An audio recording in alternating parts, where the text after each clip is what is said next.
Therefore, the hadith, according to Dr. Ahmad Sakhar, there's a hadith in which the Prophet said that do not marry continuously generation after generation amongst your first cousin. So generation after generation we keep on marrying, then there is a problem. Otherwise, even medical science says generally it's no problem, but generation after generation, if you keep on doing this, first cousin marries again, first cousin, then the chances rise a bit. बिस्मिल्लाहिर्रहमानिर्रहीम। अस्सलामु अलैकुम नाज़रीन, दीन दुनिया channel में आपको खुशामदीद कहते हैं। Cousin marriage की शरई हैसियत क्या है? कुछ लोग कहते हैं कि नहीं करनी चाहिए, कुछ कहते हैं कि कर लें तो कोई हरज नहीं, मगर असल में इसका हुक्म क्या है? ये सवाल हमने अक्सर सुना है और इससे मुतालिक हमारे जहनों में एक उलझन रहती है। आज इस उलझन का हल लेकर हम आपकी खिदमत में ये वीडियो लेकर हाजिर हुए हैं। नाजरीन, हम मुसलमान हैं, हमें जिंदगी गुजारने के लिए हर किस्म की रहनुमाई किताब और सुन्नत से लेनी चाहिए। ऐसा नहीं होना चाहिए कि मगरबी तहजीब जो बात कहे वो हदीस बन जाए और जिसकी मुखालिफत करे हम भी सोचे समझे बगैर इसकी मुखालिफत शुरू कर दें। हम देखते हैं कि अमेरिका की बाद रियासतों में कजन मैरिज पर कानूनी पाबंदी आयद है, क्योंकि उनके नजदीक ऐसा करना बीमारियों को दावत देना है। हम लोग भी उनकी देखा देखी इस तरह का जहन रखते हैं कि कजन मैरिज बीमारियों का पेश खेमा है और हमारे ज़रख़रीद मीडिया ने भी इस किस्म का शोर मचा रखा है। हालांकि अल्लाह ताला ने हमारे लिए जो चीजें हलाल की हैं वो हरगिज इंसानों के लिए नुकसानदेह नहीं, और जो चीजें इस्लाम ने हराम की हैं वो किसी सूरत में हमारे लिए फायदामंद नहीं बन सकती। चुनाचे इस सिलसिले में हमें कुरान और हदीस से रहनुमाई लेनी चाहिए। इसी से मिलता जुलता सवाल एक हिंदू खातून ने भी डॉक्टर जाकिर नाइक से किया और उसने कहा कि इस्लाम रिश्तेदारियों में शादी पर यकीन रखता है। जैसा कि आप जानते हैं कि मेडिकल की फील्ड में ये साबित हो चुका कि कजन से शादी करने से बहुत से मसाइल और पेचीदगियां पैदा हो जाती हैं। नाज़रीन, आप पहले इस खातून का सवाल सुनिए, फिर आपको डॉक्टर जाकिर नाइक के जवाब हिंदी और उर्दू में तर्जुमे के साथ सुनाते हैं। My question is, does Islam support marrying in relationships? As you know, in medicine there are a lot of birth abnormalities due to consanguineous marriages, that is in relations marrying.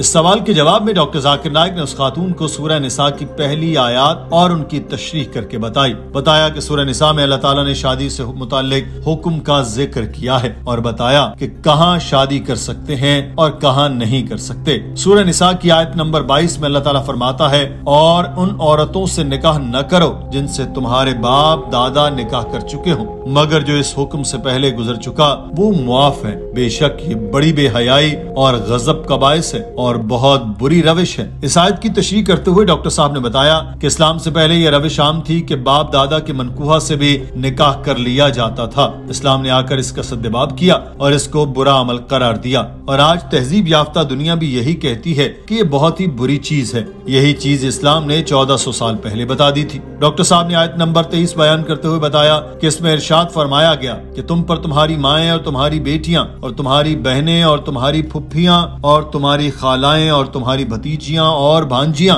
और तुम्हारी माएं जिन्होंने तुम्हें दूध पिलाया हो और तुम्हारी रज़ात में शरीक बहनें और तुम्हारी बीवियों की माएं हराम कर दी गई हैं, और तुम्हारी गोद में परवरिश पाने वाली वो लड़कियां जो तुम्हारी इन औरतों से हैं जिनसे तुम सोहबत कर चुके हो। फिर अगर तुमने उनसे सोहबत न की हो तो तुम पर कोई हरज नहीं, और तुम्हारे इन बेटों की बीवियां जो तुम्हारी पुश्त से हैं, और ये कि तुम दो बहनों को एक साथ जमा करो सिवाय इसके कि जो दौरे जहालत में गुजर चुका।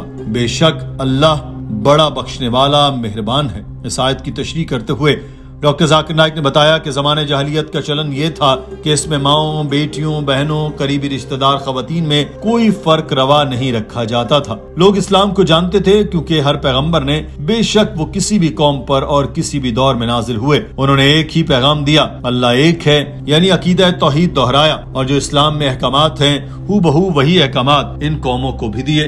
मगर वक्त गुजरने के साथ साथ वो सब उसूल भूल गए और शैतान के पैरोकार बन गए। जिसने जो वसवसा फैलाया उसी पर यकीन कर बैठे, जिसकी बदौलत उनके दिलो दिमाग पर मोहर लग गई कि चाहे अच्छे काम करते या बुरे, उनको इसमें कोई आर ही महसूस नहीं होता। डॉक्टर साहब ने बताया कि इस आयत में अल्लाह ताला ने वाज़ेह और पूरी तरह तफसील के साथ बयान फरमा दिया कि शादी कहाँ नहीं करनी है। अल्लाह ताला ने माओ, बहनों और बेटियों को हराम करार दिया। खालाएं, भतीजियां, भांजियां हराम है, और सिर्फ यही नहीं बल्कि रजाई माएं बहनें भी हराम करार दी गई, क्योंकि अरब में ये दस्तूर था कि लोग बच्चे पैदा होते तो उनके लिए दूध पिलाने वालियां अलग से आती थी। बच्चों को इन औरतों को सौंप दिया जाता था और ये उनको दूध पिलाती, तरबियत करती और उनकी औलाद के साथ ये बच्चे खेलते और बड़े होते तो एक ताल्लुक बन जाता। ये दूध पिलाने वाली भी माँ ही कहलाती और इसकी इज्जत भी माँ जैसी ही की जाती और उसकी औलाद से भी बहनों और भाइयों जैसा ताल्लुक बन जाता। तो न सिर्फ दूध पिलाने वाली बल्कि उनकी औलाद से भी शादी हराम करार दी गई। डॉक्टर साहब ने मजीद इस आयत की तफसीर बताते हुए कहा कि वो औरतें जिनके साथ लोग सोहबत करते थे उनसे जो औलाद होती उस औलाद से भी निकाह को हराम करार दिया गया।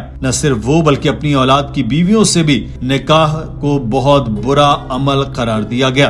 फिर ऐसा भी होता कि एक ही शख्स दो बहनों से भी शादी कर लेता जिसमें कोई आर नहीं समझा जाता। इस्लाम ने बीवी और साली से शादी को भी बुरी रविश करार दिया और इनसे दूर रहने की निहायत सख्ती से तलकीन की। That you cannot marry your mother, your daughter, the sister of your mother, the sister of your father, and a list is given of the close mahram. But marrying first cousin is permitted. नाज़रीन, doctor Zakir Naik की गुफ्तगू जारी थी और वो खातून निहायत इन्हमाक से उनका जवाब सुन रही थी। डॉक्टर साहब ने बताया कि सूरह निसा की आयत नंबर 24 में अल्लाह ताला ने निकाह से मुताल्लिक मजीद हिदायत बहुत ही तफसील के साथ दी हैं। इरशाद बारी ताला है, और शौहर वाली औरतें सिवाय उनके जो तुम्हारे मिल्क में आ जाएं अल्लाह ने तुम पर फर्ज कर दिया है और इनके सिवा तुम्हारे लिए हलाल कर दी गई हैं ताकि तुम अपने अम्बाल के जरिए तलब निकाह करो पाक दामन रहते हुए, ना कि शहवत जानी करते रहो। फिर इनमें से जिनसे तुमने उसके फायदा उठाया उन्हें उनका मुकर्रर शुदा महर अदा कर दो और तुम पर इस माल के बारे में कोई गुनाह नहीं जिस पर तुम महर मुकर्रर करने के बाद बाहम रजामंद हो जाओ। बेशक अल्लाह खूब जानने वाला बड़ी हिकमत वाला है। इस आयत से मुताल्लिक मजीद तशरीह करते हुए डॉक्टर जाकिर नाइक ने बताया कि अल्लाह ताला ने पहले ये बताया कि किन के साथ निकाह नहीं करना, फिर बताया कि किन के साथ किया जा सकता है। इरशाद बारी ताला है कि शौहर वाली बीवियां हराम है, यानी वो औरतें जिनकी शादी किसी और से हुई अगर वो इनके निकाह में रहते हुए किसी और से निकाह करें तो ये निकाह फासिद होता है। इसकी कोई शरई अहमियत नहीं और तो और इसकी आजकल भी कोई कानूनी हैसियत नहीं। मगर साथ ही ये भी कहा कि अगर वो तुम्हारी मिल्क में आ जाएं यानी अलहदगी, खुला या तलाक के बाद वो निकाह में आ जाएं तो हलाल है। इसके अलावा इरशाद फरमाया गया कि ऊपर बयान की गई तमाम औरतों के अलावा सारी की सारी औरतें हलाल कर दी गई हैं। अगर शरीयत के मुताबिक इनसे निकाह किया जाए, अम्वाल के जरिए निकाह किया जाना चाहिए ताकि मुसलमान पाक दामन रहे और शहवत जनी से बचे। और जिनसे निकाह किया उनको भी तहफ्फुज देने की कड़ी हिदायत की गई कि उनका हक महर अदा करें। डॉक्टर जाकिर नाइक ने बताया कि निकाह से मुताल्लिक ही सूरह निसा की आयत नंबर 25 में कहा गया, और तुम में से जो कोई इस्तात न रखता हो कि आजाद मुसलमान औरतों से निकाह कर सके तो इन मुसलमान कनीजों से निकाह कर ले जो तुम्हारी मलकियत में है, और अल्लाह तुम्हारे ईमान को खूब जानता है। तुम एक दूसरे ही की जिन्स से हो, बस इनसे इनके मालिकों की इजाजत के साथ निकाह करो और उन्हें उनके महर हस्बे दस्तूर अदा करो। वो कैद निकाह में आने वाली हों, न बदकारी करने वाली हों और न दर पर्दा आशनाई करने वाली हों। बस जब वो निकाह के हिसार में आ जाएं, फिर अगर बदकारी के मुर्तकिब हों तो इन पर इस सजा की आधी सजा लाजिम है जो आजाद औरतों के लिए है। ये इजाजत इस शख्स के लिए है जिसे तुम में से गुनाह का अंदेशा हो, और अगर तुम सब्र करो तो तुम्हारे हक में बेहतर है और अल्लाह बख्शने वाला मेहरबान है। डॉक्टर जाकिर नाइक ने बताया कि ऊपर वाले अहकामात तो इस बारे में थे कि किन से निकाह किया जाना चाहिए और किन से नहीं, मगर फिर इन लोगों की भी बात की गई जो निकाह की इस्तात नहीं रखते, इतनी दौलत भी नहीं कि निकाह पर पैसे खर्च करें, क्योंकि जाहिर सी बात है कोई भी वालिदैन हो वो लड़के की हैसियत देख कर ही इसे अपनी बेटी निकाह में देते हैं। कोई शख्स जिसका घर हो, न जायदाद न कोई मुस्तकिल काम काज, अगर वो किसी के घर में रिश्ता लेने जाए तो जाहिर सी बात है वालिदैन इनकार कर देंगे कि हमारी बेटी को खिलाओगे कहाँ से। बेशक खाना देने वाली जात अल्लाह ताला की है, मगर फिर भी इंसानी जहन में ये सोच लाजमी आती है कि बेटी को आसाइश मिलनी चाहिए। ऐसे में दुनिया में कई ऐसे अफराद हैं जो इसी कशमकश का शिकार होते हैं कि खाएं कहाँ से और खिलाएं कहाँ से, तो इनके लिए आयत मुबारका नाजिल की गई।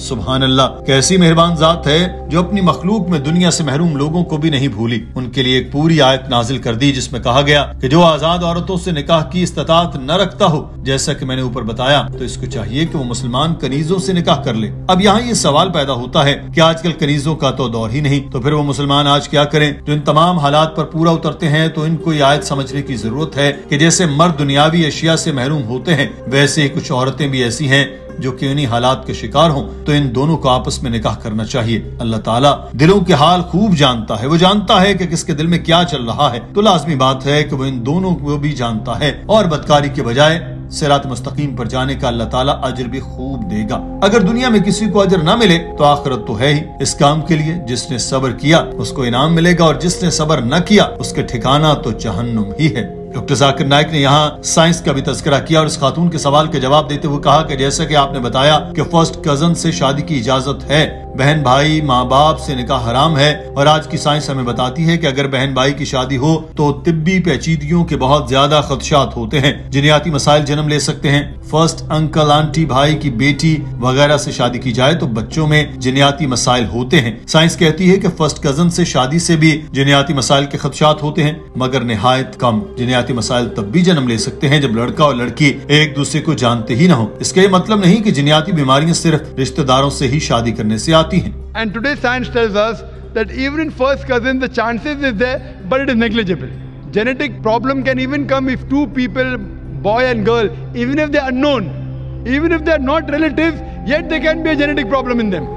डॉक्टर जाकिर नाइक ने एक आखिरी बात करते हुए इस खातून को बताया कि एक हदीस है जिसमें आप सल्लल्लाहु अलैहि वसल्लम ने कहा कि नस्ल दर नस्ल फर्स्ट कजन से शादी न करो, यानी भाई और बहन की औलाद की शादी हो, फिर उनकी औलाद की शादी आपस में हो और फिर उनकी औलाद और चल सुचल। और आज साइंस भी यही बताती है, इसमें बीमारी के चांस बहुत कम होते हैं मगर फिर भी हो सकती है। अगर दुल्हा दुल्हन एक दूसरे को नहीं जानते तो सिर्फ फर्स्ट कजन मैरिज ही को मोरद इल्जाम ठहराना जायज नहीं। नाज़रीन, आज की वीडियो के बारे में आपकी राय क्या है? कमेंट सेक्शन में जरूर आगाह कीजिए। अपना ख्याल रखिए। अल्लाह हाफिज।